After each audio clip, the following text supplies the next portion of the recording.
Oh, I have many students in my class, and you might not get the same class 2 times in a row. So you'll get lots of different students. I think getting to know what their interests are and planning your lessons to include that a little bit, that was really helpful. I work with 2 other grade teachers, so we have a lot of preparation time, so we always know what's happening. But just trying to think of different ways. So there's a lot of planning that goes into the delivery, not so much the content. We have a Korean co-teacher, which assists us when we need to, but we're very separate. When we have English lessons, it's you're in charge. When the Korean teacher has her classes, she's mainly in charge. I like to have fun. And so I think when they see that the teacher's having fun in the classroom and smiling and trying to even encourage mistakes, I think it really loosens them up to try to talk.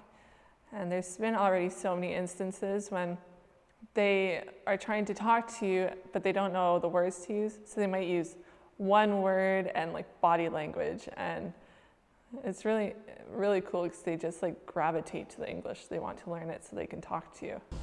A lot of times there's book materials. Most of the time Hagwons won't tell you to make your own lessons. You follow curriculum, but you're free to substitute book lessons with your own materials. So you can do activities, let's say Halloween. Halloween's a big activity. Thanksgiving, Christmas, Chuseok in August, that's their Thanksgiving, and stuff like that. Okay, so the backbone of my lessons are basically, they have the curriculum pretty much set in the public school. So all you have to do is try to put in some creativity with what they give you and make it so that the kids are engaged and having fun and that they want to learn it, obviously. That's really hard with them. So I have the book and I can do a little bit with the book, and then the rest of the class, I'm free to do what I'd like with that topic, basically. And I love to have fun. I'm all about playing games or doing something that's active, getting them out of their seats. So I try to do a lot of hands-on activities or partner activities, big class activities. We have textbooks that most of the classes are based off of, and there is some material that has been made by previous teachers because the students just go through the textbooks, and once they finish, they either go up a level or do the textbook again, kind of thing. And so I've used some material from the old teachers, but I've also just made new material based off of what the director wants, and so that's a little bit time consuming sometimes, but it's interesting because you can kind of teach what you want and you can organize it in a way that works for you. So that's nice, definitely. There's no like a rigid structure of you have to do this day or, yeah. Preparing for lessons, we have workbooks for all of our classes that we have to make every month. So those take a little bit of time. We have to kind of organize things in certain ways depending on holidays every month.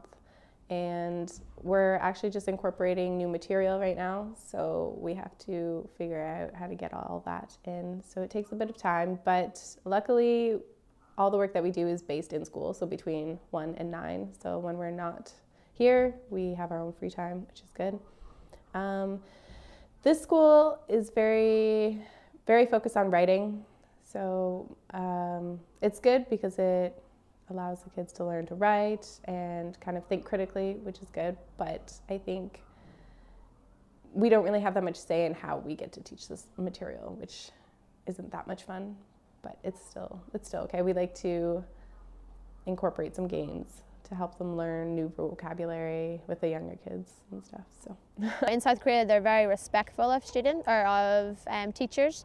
So they will, when they see you, they will constantly bow and like say hello in Korean. So they really respect you. And like in lessons, I've made sure that, so I try to have obviously as much English as possible. So instead of saying hello in Korean, I will make them say hello in English. but sometimes they'll try and say like yo or like other ways that back home we can be addressed, but that's not very respectful. So just trying to bring that culture back into the classroom. How they respond to my lessons, I guess it just depends on how, because I work in an all-boys school, so they're very active and like they always constantly like to be up doing things, and competition is a big thing here. So if there's no competition in your lesson, they don't even want to know. So they're really big into winning. So I try to involve a lot of like competition activity games into my like production bit. So the start of it's usually just introducing the vocabulary, and then we link it together with a bit of a game and activity, and they love to get prizes. Candy is taking all my money.